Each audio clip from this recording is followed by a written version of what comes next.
Hello, children. Okay, so yesterday we didn't get much of a chance to talk about this green paper right here. Okay, so I'm just going to touch on that really quickly. So when you're writing your papers this week, you remember to do what's called a transitional opener. Okay, let's look at this. These couple of sentences that I just wrote. Okay. Joseph Stalin was a wicked man who led the USSR to overthrow vulnerable governments. Do you notice how I used a quality adjective? Overthrow governments, but vulnerable really describes it much more deeply. Making them communist countries. People were severely oppressed and even abused. Okay, a transitional opener, this green paper is a whole list of ideas you can use to transition from one idea to another smoothly and fluently. Okay, so right here, we're going to look at some options to transition from here to here. Okay, I could just leave it like that. But if I put something like, as a result, comma, do you see how that shows cause and effect right here? In effect, or consequently, or I don't see right here. As a result, I put that there. Then this little clause, or this little phrase, I guess it's not even a clause, this little phrase is connecting this sentence to this sentence, and it really ties them together and brings a lot more fluency to your work. Another great transition is if you're going from one paragraph to another. Let's say I was writing about Stalin. Not only was Stalin a powerful leader, comma, but he was also a wicked man. Okay, that's a really great, not only is a really great transitioner as well. Or additionally, so right here I could also write, consequently, comma, people were severely oppressed and even abused. All right, so I want you to look at this paper this week and try to think of a way to transition from one sentence to another. One great way to start is to summarize or conclude. So you could add this in your concluding sentence. Put in summary, or consequently, or as a result, or it is clear that, or therefore, excuse me, that's a really great way to start. If this looks a little daunting to you, that's okay. Add one of these to your concluding sentence, and that's a great place to start. There's a whole bunch more in here. Some to show sequence and time. Frequently, comma, this, and this. Words to show addition or to link thoughts. In addition to being an evil man, he was also the ruler of USSR. Okay. For example, anyway, this is a great little reference sheet. Put it in your binder, reference it often. In fact, at the top of here, I want you to write, I meant to type this in, but I didn't. Transitional openers. Sentence openers are so important. Okay, they really break up the monotony of subject, verb, and just add so much to the fluency of your work. Okay. Did you guys notice my who, which clause? Do you see this? Who led the USSR to overthrow vulnerable governments? That could have been its own sentence. Joseph Stalin was a wicked man, period. He led the USSR to overthrow vulnerable governments, period. He made them communist countries, period. People were severely repressed. Okay, I could have put those in 5 different sentences. However, by using a who, which clause, and linking my ideas together with quality adjectives, even verbs, overthrow is a good verb, and then transitional openers, I was able to consolidate my thoughts and make them much more clear and add to the fluency of the paper without it feeling so choppy. I mean, Joseph Stalin was a wicked man, period. He led the USSR to overthrow governments. That it's just choppy. But if you add who led to the USSR to overthrow vulnerable governments, that's a lot more fluent. And it's kind of a side note because this is really this is your independent clause right here. This, a who, which clause, is a dependent clause. Okay? All right, let's get into our grammar. Now we're going to review really quickly our simple, compound, and complex sentences. Simple sentence is a sentence that stands on its own. Jesus wept. Okay, that's a simple compound sentence. Now, does it have to be short to be simple? No, it could be long, right? You could have a lot of prepositional phrases in there. But as long as there's only one subject and verb, then it's simple. Okay, a compound sentence is two independent clauses. They can stand on their own. Jesus wept and he died on the cross. Okay, those are two separate sentences joined by a conjunction, fanboys. For, and, nor, but, or, yet, so. Okay. Then we have a complex sentence, which has to have a subordinating clause, meaning this clause can't stand on its own because it's either using one of these subordinating conjunctions, or, I forgot to write here, or like a who, which clause, which doesn't actually use a conjunction at all. Okay, this is an example of a dependent clause. Who led the USSR to overthrow vulnerable governments? Right, there's no conjunction, but it's a who, which clause, meaning it starts with who. I'm clarifying this noun right here. Man, who did this, okay? So there's kind of two ways, at least two ways to get dependent clauses that are like a garage. They're more than a phrase. They also have a subject and a verb, okay? But they rely and have to be attached to an independent clause. Does that make sense? Hopefully. Now, a complex sentence could have an independent clause, a dependent clause, another independent clause. You could say, Jesus wept because he was sad and he died on the cross. You could have a whole nother independent clause here, right? But one easy way to get a dependent clause is to use one of these conjunctions or a who, which clause. Okay, so probably next week we're going to talk about your checklist. Some of you already know how to add a who, which clause or a w.asia, this should say wub clause. Okay, if you want to add those this week, that is really great. That's part of the reason I'm teaching you that in grammar, so you can add it to your writing. They really help bring up your writing a notch. Okay, so this week, be sure to add a transitional opener. Please underline it in your assignment so that I can see that you know what you're doing. All right, let's go ahead and get started on these. Okay, here we go. First of all, let's look and see if there's any conjunctions. Nope, I don't see. Oh, yes, there is actually. There's one. But you know what? This conjunction is only connecting two words, not two phrases or clauses. Okay, all right. Any prepositional phrases? Yes, between is a prepositional phrase. Okay, so between is the preposition. Between what? Good and evil. We have two of them. That's actually going to be a compound object of the preposition, and this is just a regular conjunction. Okay. Who or what is this sentence about? Cold War. Subject, noun. What is being said about Cold War? Cold War was, verb. Now, was and is, and were, be, being, been, well, these are, was and is are kind of a dead giveaway that this is a linking verb. Okay. The Cold War was who or what? Struggle. Does struggle replace Cold War? Yes, it could. You could say the struggle was the Cold War. Or does it describe the Cold War? You could say that it describes the Cold War, but you wouldn't say the struggle Cold War. Like you would say the horrible Cold War. So it's not quite an adjective.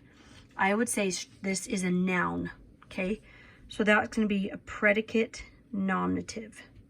This one's a little bit harder to identify. Okay, so if this equals that, then this is going to be a verb linking. Okay, and is article adjective. What's the? Article adjective. very good. Now let's diagram this. So we're going to have Cold War capitalized. Where are we going to put the? I'm going to put it under here. Actually, I always like to start with my core. Cold War was, this is going to go back, struggle. Right. This is capitalized. Okay, what kind of struggle? Struggle. Okay, now between good and evil, is this going to go under was or struggle? What is describing? Is it describing was between good and evil? Or what kind of struggle between good and evil? That kind. So it answers that question. What kind? Between. Now, here we go. We're going to do one of these rocket things because we have a compound object of the preposition. Then this is going to go between.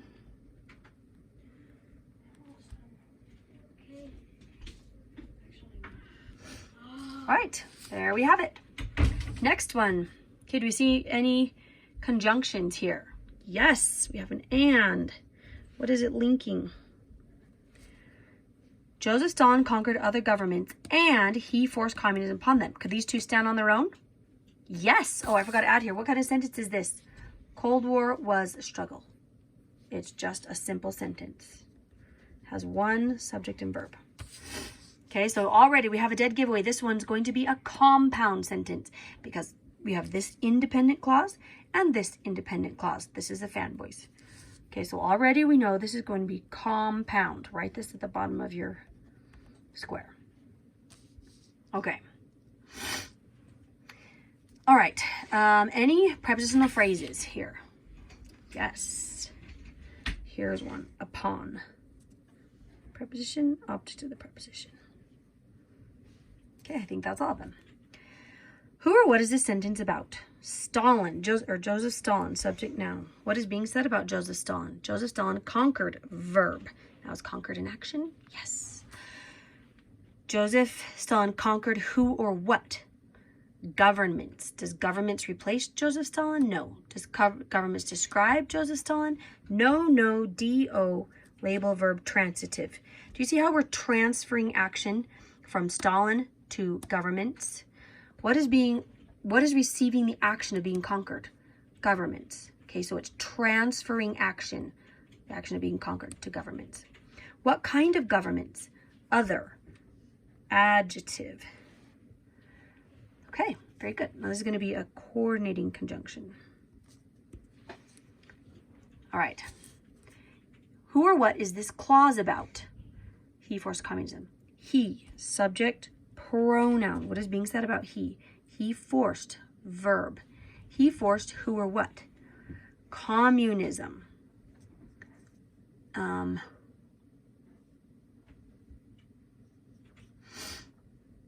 Does communism replace he? No. Does it describe he? No, D-O.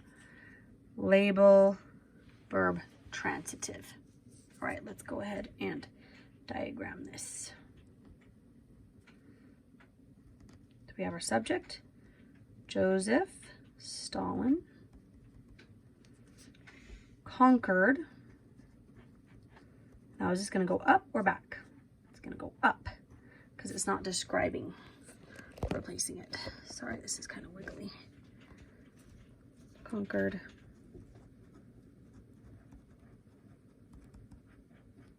Conquered governments. What kind of governments? Other. It's an adjective. Okay, now we're going to put, since they're independent clauses, we're going to do our other one down here. Okay, he forced communism.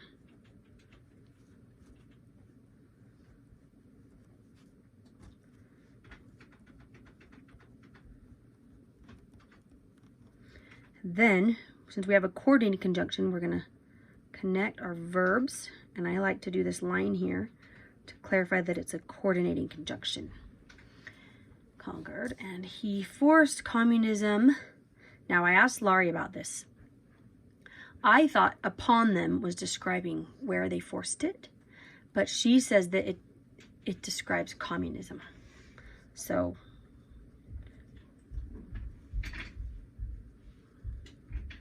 because she's saying what was being, it doesn't really answer the question of adverb or adjective. It's very, there's not really a clear line there if this is an adjectival or adverbial phrase. So she just said to do it like this. So we'll just follow the instructions. Okay, very good. Next one. Okay, this one is a lot of fun. Okay. Let's look at this. Now, do we have any conjunctions here? We do, actually. This is a subordinating conjunction. It's one of our, it's right here, although. Do you see that? So that means, since we have this, the phrase that, the clause that it's attached to, this is all going to be subordinate, meaning it's not the main sentence. Hey, I need you guys to be quiet, okay? Thank you. All right, so although evil was powerful, good won. Who or what is this sentence about? This is a little tricky. Good. Subject, noun. Okay, in this case, good is being used as a noun. All right? Because it's our subject. We could just say, good one, right? Or righteousness. I should have written righteousness or something. But, okay, so what is being said about good? Good one, verb. Okay, good one, who or what? Well, there's nothing after it. So this is going to be intransitive. It's not transferring any action. It's just simply a verb. Okay, so here we have our subordinating conjunction. I like to put a little S there just to be, so we recognize what kind of conjunction it is. Who or what is this clause about? Evil. Subject, noun. What is being said about evil? Evil was, verb. Evil was who or what? Powerful. Does powerful replace evil? No. Does powerful describe evil? Yes. Could you say the powerful evil? Yes, you could. So this is a predicate adjective. It's an adjective that's in the predicate of the sentence, but it describes the subject. Okay? That makes this linking, right? SVLPA. Okay? All right. Let's go ahead and diagram this. So what's going to be our core sentence here, or skeleton? It's going to be good one. And then we're going to put this one down here.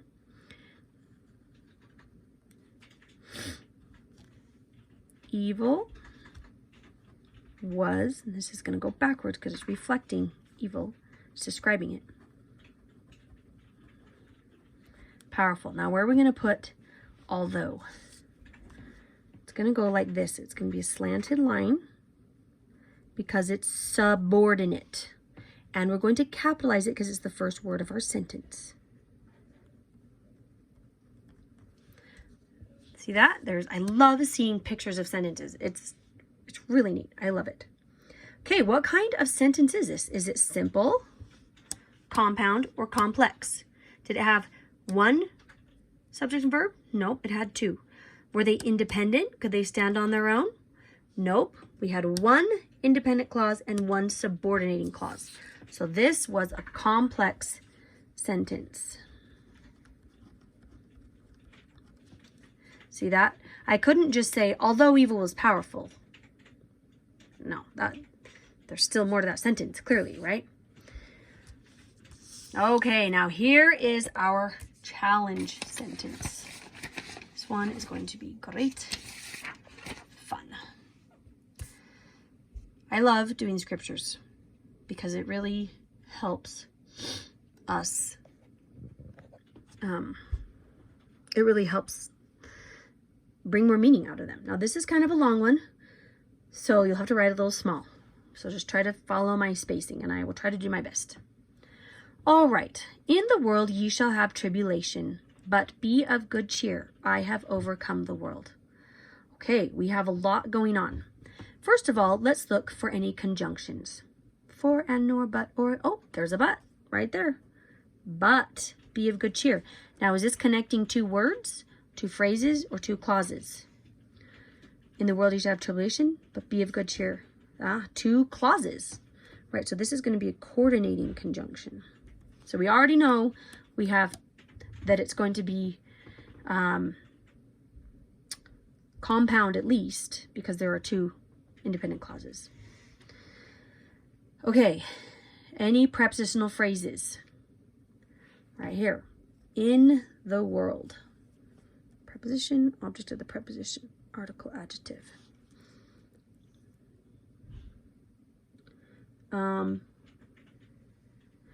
Of good cheer.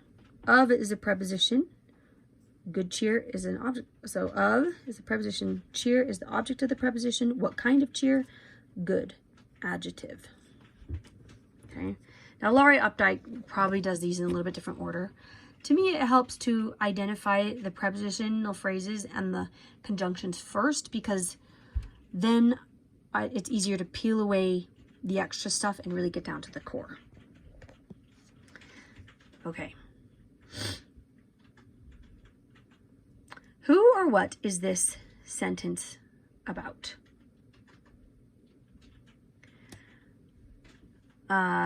Ye, right? Ye shall have tribulation. In the world ye shall have tribulation. That's our first independent clause, right? Ye, subject, pronoun. What is being said about ye? Ye shall have, verb, helping verb, verb helping. Ye shall have who or what? Tribulation. Does tribulation describe ye? Nope. Does it replace ye? No, no, do. Label verb transitive. Okay. Now, this is a fun one right here. But be of good cheer. Who or what is this clause about? Ha-ha. Who is it talking to? Talking to you. You. Be of good cheer.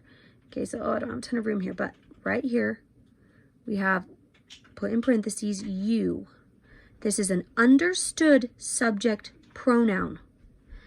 So you can have a sentence that just says, run, right? And it's an implied you is the subject. Okay, so what is being said about you? You be, verb.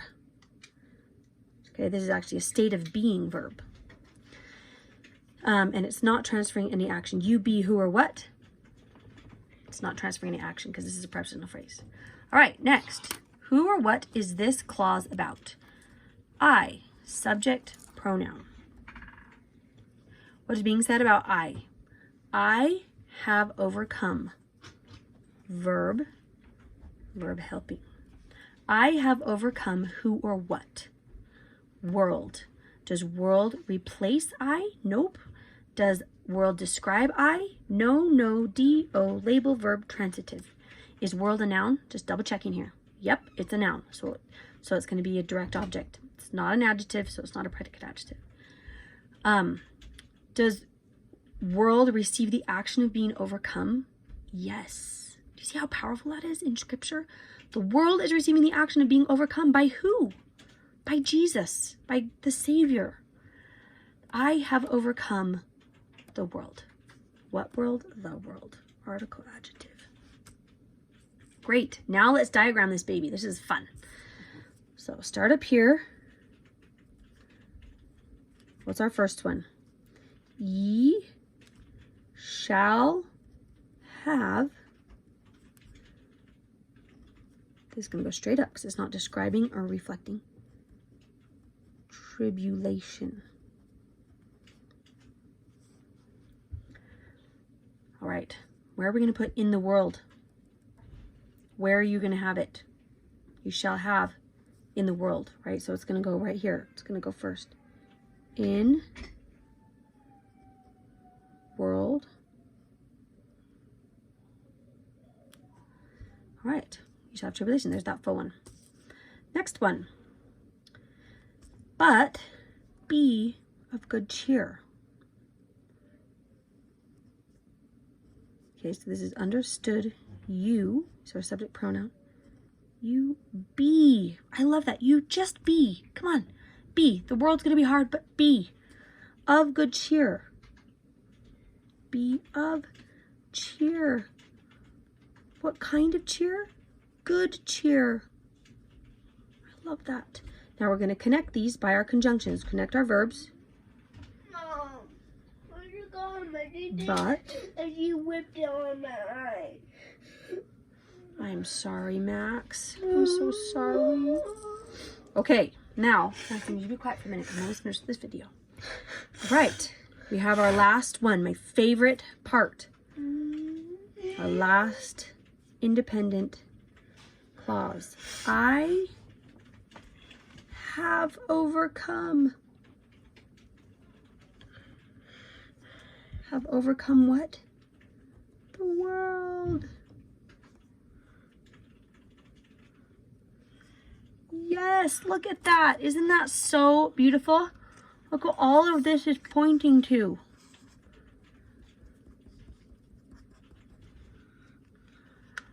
See that? All of this is pointing to this. You'll have tribulation, but be. I have overcome world. Okay? Now, there is no conjunction here. Okay? I'm going to extend that a little bit. There's no conjunction. There is simply this colon. So all we're going to do is we're going to connect this verb to that verb. Do you guys see that? I love to just look at the cores, the core of them. Ye shall have tribulation. Be, right? You be. I have overcome world. And then all these other things, in the world you shall have tribulation, but be of good cheer. All these things that describe it add so much more meaning. But sometimes the core is the most powerful. I have overcome world. The Savior has overcome. Do you see how learning grammar can bring the scriptures to life even more and help you peel back all the layers, get to the core, and then really appreciate all these prepositional phrases and adjectives that make it so beautiful? Okay, very nicely done. Even if you didn't understand a lot of that, that's okay. Just do it. Just practice it over and over and over. The more you do it, the more you learn. And I guarantee you, if you did this today, you picked up at least 1% more than you already knew. You improved 1 degree. That's all I ask. Improve 1 degree, one little bit at a time. And after 100 times, guess what? You're 100% better. So just do it. Do it, do it, do it over and over and over. You guys have got this. Love you all. Goodbye.